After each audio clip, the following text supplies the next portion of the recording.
if you're looking at Hong Kong versus Singapore for company registration, choosing your corporate headquarters in 2026 is no longer just a simple coin toss.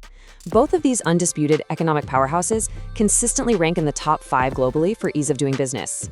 But the decision now requires a hard analytical look at your specific operational needs, tax strategies, and lifestyle priorities. It's really about understanding the strict mechanical differences and how these two jurisdictions function. Let's look at the data. Before we dive into the ultimate showdown between Singapore and Hong Kong, let's talk about your global foundation. You absolutely cannot maximize your international profits without choosing a jurisdiction that actively protects your wealth. Most global entrepreneurs get lured in by trendy hubs without looking at the fine print, and that's exactly why they end up getting hit with unexpected GST, VAT, or complex tax hoops to jump through just to keep their money. If you want a truly frictionless offshore setup, Hong Kong is the clear winner. Unlike Singapore, Hong Kong offers a pure offshore income tax exemption, meaning if your revenue is generated outside of Hong Kong, you can legally pay 0% in corporate taxes. On top of that, there is absolutely zero GST or VAT. To lock in these massive tax benefits, your business needs to be a legitimately registered Hong Kong entity. That's where OSOM comes in. OSOM is the absolute best service out there for foreign founders, handling your entire Hong Kong company formation 100% remotely. They take care of all the heavy lifting for you, securing your legally required local registered office, providing your mandatory company secretary, filing your incorporation documents, and ensuring your ongoing compliance. Establishing this structure is non-negotiable. Check out the link in the description below for my full OSOM review, and make sure to use my link to get your Hong Kong company set up right through OSOM today to unlock exclusive discounts and perks. Get your tax foundation handled first, and then let's get into the full comparison. First step, setting the stage, the ultimate Asian business hub. So which Asian hub is the ultimate base for your business and lifestyle in 2026? Selecting your corporate domicile means rigorously evaluating regulatory stability, human capital, and market access against a constantly shifting global landscape. With ongoing supply chain decoupling and realigning capital flows, both of these jurisdictions have highly diverged in their underlying philosophies. Sure, both offer exceptional hard infrastructure and highly competitive tax regimes compared to the global average of 24%, but they serve fundamentally different geopolitical and economic functions for the companies that set up shop there. Here is the baseline.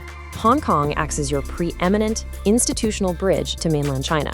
It's deeply integrated with the Greater Bay Area, so if you need direct, frictionless access to the world's second largest economy and its massive manufacturing supply chains, this is your gateway.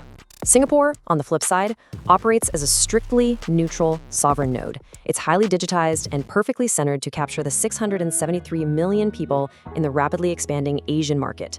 You are basically looking at two distinct gateways leading to entirely different economic engines. All right, let's break down the actual incorporation features and specs. Both of these hubs allow 100% foreign ownership and require literally just a single dollar in minimum paid-up capital.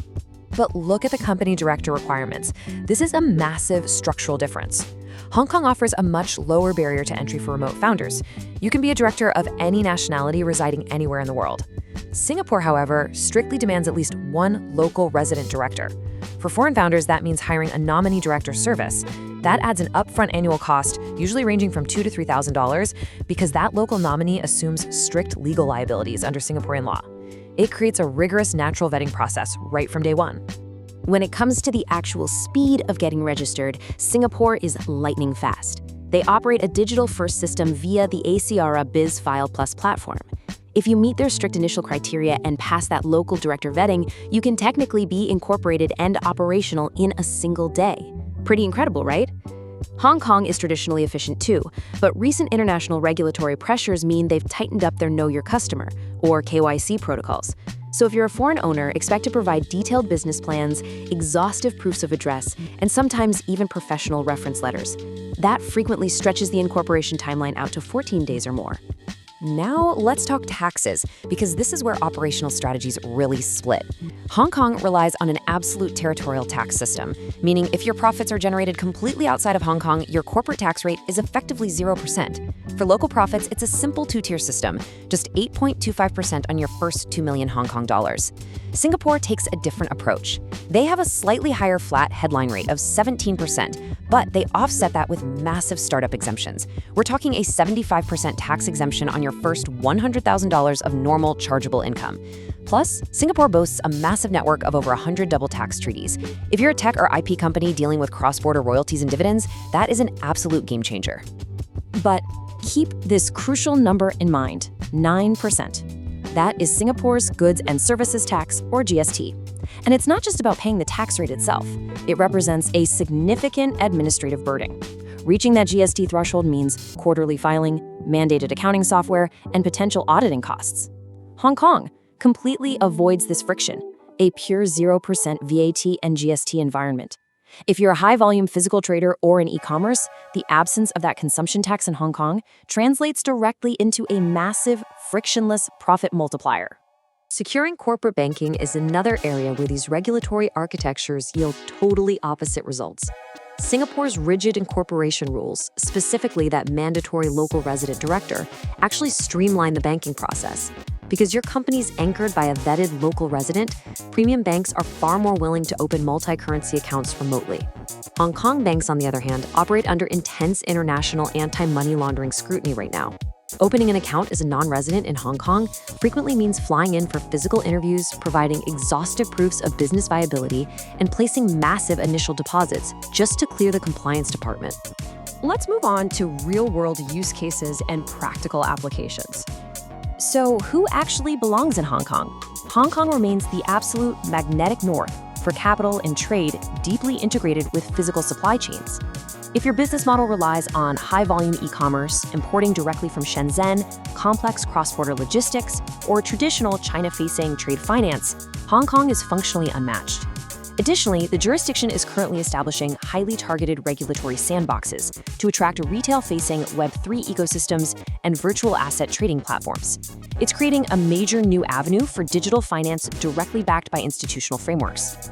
On the other hand, Singapore is the undeniable fortress for technology scaling, intellectual property protection, and regional corporate headquarters. B2B SaaS platforms, biotech firms, and R&D-heavy industries flock here to leverage robust government grants and the intellectual property development incentive. Furthermore, Singapore has absolutely become the premier global destination for private wealth management.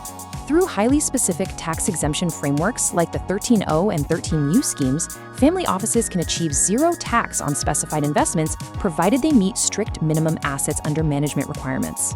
Next up, we're comparing the pros and cons directly, providing an honest, source-backed analysis. Weighing the trade-offs side by side, Hong Kong maximizes raw profit margins for traders. You get that 0% GST and absolute offshore tax exemptions. However, it carries the heavy friction of strict banking KYC for non-residents and navigates a narrative of political uncertainty following recent regulatory alignments. Singapore offers a premium, aggressively neutral, and politically stable environment with highly predictable compliance.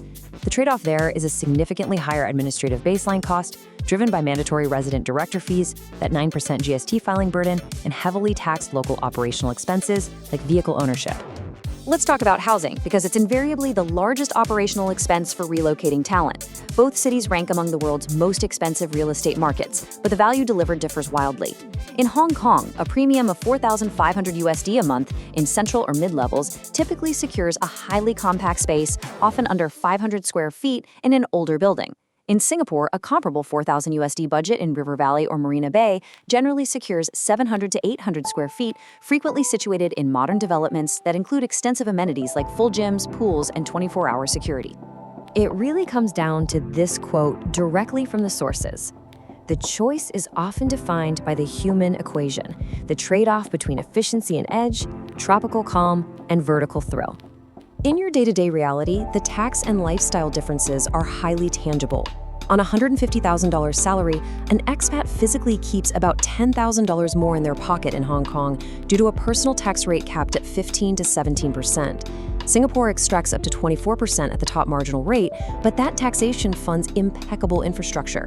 Singapore consistently scores higher on overall expat satisfaction surveys because it delivers unmatched urban safety, extensive green spaces, and a predominantly English-first environment that simply eliminates daily friction for international talent. All right, it's time for our final verdict. Here is the bottom line. Your decision must be based strictly on the precise direction of your company's growth.